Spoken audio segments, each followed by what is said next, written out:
वह जेठ की दोपहरी का तपता हुआ अत्यधिक गर्म दिन था।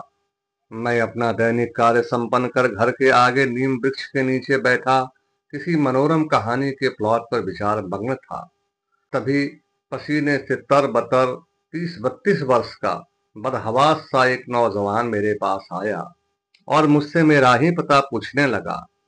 मैंने उसे गौर से देखते हुए बोला कि मैं ही हूँ पंडित नर्मदेश्वर शास्त्री। कहिए मैं आपकी क्या मदद कर सकता हूँ। नौजवान हाथ जोड़कर बोला, गुरुजी मैं अपने जीवन से बहुत परेशान हो गया हूँ। कोई भी आदमी मेरा बात समझता ही नहीं है।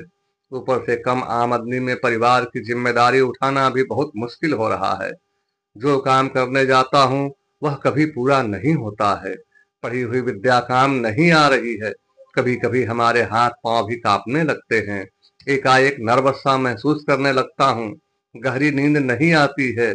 इन कारणों से मैं बहुत परेशान और निराश हो गया हूँ और बहुत उम्मीद से आपके शरण आया हूँ। कृपया हमारी मदद करें। मैंने गौर से उस नौजवान को देखा। पीली चंदन सी गोराई वाला लड़के के मुखमंडल पर बुद्ध की बाल सुलभता और मासूमियत के साथ मंगल की आक्रामकता भी स्पष्ट दिख रही थी। इसके साथ ही ज्ञान प्राप्ति की ललक और खुद को श्रेष्ठ साबित करने की महत्वाकांक्षा के लिए कुछ भी कर गुजरने की अदम्य इच्छा भी साफ साफ दिख रहा था। मैंने उसे आशीर्वाद दिया और सादर अपने पास बैठाकर सांत्वना दी और उसका जन्म का विवरण लेकर उसकी कुंडली बनाई। उसके कुंडली का फलादेश देखकर मैं संज्ञा शून्य हो गया। देखने में राजकुमारों सा उस लड़के का भाग्य विधाता ने गजब लिखा था। ऐसा लगता था मानो सारा दुनिया उसे बर्बाद और परेशान करने के लिए ही बना था। मैं उसके परेशानी का मूल खोजने के लिए जन्म सागर के गहराइयों में उतरने लगा। जातक के हर सवाल का सटीक और सार्थक जवाब उसकी कुंडली में ही छिपा। यह प्रथम विरोधाभास था कि लग्न स्थिर और राशि चर, लग्न स्त्री और राशि द्विस्वभाव, यानी स्त्री में पुरुष या पुरुष में स्त्री का था। यह स्थिति जातक को जन्म से ही काम कुंठित और सर्वाधिक केंद्रित बना रहा था। जातक का द्वितीय भाव यानी वाणी स्थान में धनु राशि में बैठा राहु निम्न का होकर गुरु चांडाल योग का निर्माण कर रहा था। यानी जातक का वाणी उसके दुख, सामाजिक रिश्ते और काम धंधे को बुरी तरह प्रभावित कर रहे थे। वहीं मंगल की 10वीं दृष्टि, गुरु की 9वीं दृष्टि और केतु की 7वीं दृष्टि जातक को मति भिन्नता पैदा कर क्या बोला, क्या सुना और क्या किया में कोई तालमेल ही नहीं होने दे रहे थे। तृतीय भाव मातृभाव में बैठा चंद्र और शनि का युति विष योग बनाकर मित्रों और भला चाहने वाले रिश्तेदारों के बीच जहर घोलकर सारे रिश्ते को जहरीला बना रहा था। यहाँ चंद्रमा से एक घर पहले बैठा राहु पाप कर्तरी योग बनाकर हर वो गलत काम करने को प्रेरित कर रहा था जो तन मन और धन तीनों के लिए घातक था। उस स्थान में बैठा कुंभ राशि माता से नकली प्रेम को दर्शाकर भूमि वाहन और धन आदि की स्थिति को काफी निम्न और रहस्यमय बना रहा था। पंचम यानी ज्ञान, संतान और प्रेम स्थान में बैठे मीन राशि का गुरु जातक को श्रेष्ठ पुत्र, प्रेमिका और ज्ञान प्राप्ति को दर्शा रहा था। तो यही शनि की सबसे खतरनाक तीसरी दृष्टि इन सारे शुभ स्थितियों को सीधा बदलकर तीनों से ही वंचित कर रहा था। छठे भाव रोग, ऋण, दुर्घटना और शत्रुता के स्थान पर राहु की प्रबल 5वीं दृष्टि जातक को शत्रुंजय बनाता तो है, लेकिन वाह दुर्भाग्य, यहाँ पर गुरु की 9वीं दृष्टि शत्रु से रक्षा तो करता है लेकिन रोग, ऋण और दुर्घटना के संभावना को प्रबल कर देता है। सप्तम भाव यानी पार्टनर और जीवन साथी के स्थान पर बैठा मंगल जीवन साथी के गर्म मिजाज और शासन करने की प्रवृत्ति को बढ़ावा देकर जीवन को अभिशापित और काम क्रीड़ा में अक्षमता प्रदान कर अपयश का भागी बना रहा है। अष्टम भाव यानी निर्वाण या मृत्यु के भाव में बैठकर नीच का केतु अंतिम सफर को अति कष्टकारी बना रहा है। नवम स्थान यानी धर्म और लाभ स्थान में बुध और सूर्य की ज्योति बुधादित्य योग बना तो रहा है, लेकिन यहाँ बुध अस्त होकर बुद्धिमता से लाभ की संभावना को छिन्न कर रहा है। यही चंद्र की 7वीं और शनि की 7वीं दृष्टि धर्म के प्रति विमुखता और पितृ द्वारा अर्जित संपत्ति से कुछ न मिलने का संकेत दे रहा है।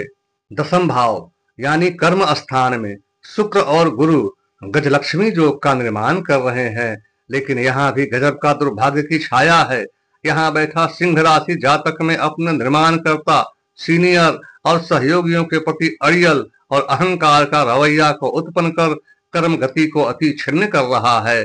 यही राहु की 9वीं दृष्टि शुक्र से मिलकर लंपट योग का निर्माण कर जातक को हर स्त्री के प्रति कामुक भावना रखने पर विवश कर रहा है।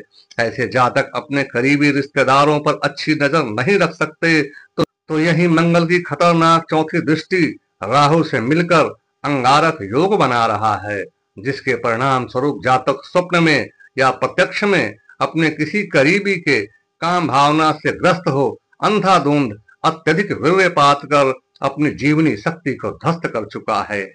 इसका मूल कारण है आत्मकारी ग्रह शुक्र का यही स्थापित हो जाना। जातक का यह जन्म शुक्र जनित कारकों को पूर्ण करने के लिए परमात्मा द्वारा नियुक्त किया गया था। जातक की आत्मा लग्जरी और अबाध प्रेम की पूर्णता को पाने के लिए पुनरागमन हुआ था, लेकिन दुर्भाग्यवश यह हो न सका और जातक का संपूर्ण जीवन अंत अंधकार के गर्त में डूब गया। 11वां भाव यानी लाभ और सामाजिक सरोकार का स्थान में बैठी कन्या राशि का बुध थाली का बैंगन बनकर अस्थिरता प्रदान कर इस भाव को प्रभावित कर जातक को अपयशी बना रहा है। 12वें और चक्र के आखिरी व्यय भाव में बैठा शनि जातक को आमदनी अठन्नी और खर्चा रुपया वाली हालत पैदा कर संपूर्ण जीवन को अस्थिर और उपहास का कारण बना रहा है। जैमिनी ज्योतिष पद्धति के अनुसार हर जातक को परेशान करने के लिए, उसको जलाने के लिए कुछ निश्चित दुश्मन परमात्मा के द्वारा नियुक्त किए जाते हैं, जिन्हें दग्ध राशि कहा जाता है। प्रस्तुत जातक का जन्म चतुर्दशी तिथि को हुआ है। इस तिथि की 4 दग्ध राशियां क्रमशः मिथुन, कन्या, धनु और मीन होती है। जब इसके अनुसार विश्लेषण किया, जातक की कुंडली में प्रथम दग्ध राशि है, जो कि दूसरे भाव यानी वाणी स्थान में बैठा है। जातक का प्रथम दुश्मन खुद की वाणी है। इसके प्रभाव में यह अंत संत बककर अपना काम बिगाड़ लेता है, और यह भाव पारिवारिक रिश्ते का भी है, तो लगभग अपने या पराये सभी रिश्तेदार इससे शत्रुता का ही व्यवहार करेंगे, क्योंकि यह विधाता की इच्छा है, जो कि जातक के 5वें भाव में बैठा है। इस भाव का प्रतिनिधि है ज्ञान, यानी सीखी हुई विद्या काम नहीं आएगी और जातक ऐसे ऐसे ज्ञान हासिल कर लेगा जो कि उसे जीवन भर जलाने का ही काम करेगा। यह स्थान संतान और प्रेम का भी है, तो जातक जिस किसी से भी प्रेम करेगा वह किसी न किसी कारण से सरेआम दुश्मन बन जाएगा और जीवन पर्यंत इसे जलाता रहेगा। यही हाल जातक का संतान भी उसके साथ करेगा। जातक की तृतीय दग्ध राशि है मिथुन, जो कि 8वें भाव में केतु के साथ नीच का होकर बैठा है। यह भाव मृत्यु के साथ पत्नी और ससुराल का प्रतिनिधित्व करता है।